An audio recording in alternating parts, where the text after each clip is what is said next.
So one important thing we need to know before we start our lesson is that 15 minutes equals a quarter hour. So that means if I take this clock here and I pretend cut it into 4 pieces, each one of these pieces equals 15 minutes. This one equals 15 minutes, right? That's the abbreviation for minutes. This piece equals 15 minutes. This piece is 15 minutes. And this piece is 15 minutes. There are 4 pieces, and we divide it up into 4 pieces because we're talking about quarters. Just like when you learned about this being a quarter, 25 cents. Well, think about it.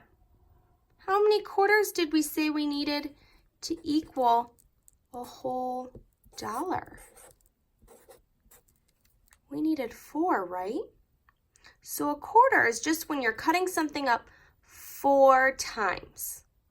So we just need to understand that even though we just learned about money quarters being 25, on a clock, a quarter hour is only 15 minutes because if you cut up the clock into 4 pieces, they're each worth 15. So that's important that we know that before our lesson. So if we go from here, when it's o'clock, let's say it's 1 o'clock, and my minute hand is right here, and then it moves over, how many minutes have passed? 15. And if I keep going, so I'm going all the way halfway around, we just worked with halves. How much is a half an hour? 30 minutes. So it goes 15, then 30, and if we keep going, this would be 45. So those are our magic numbers for time quarters.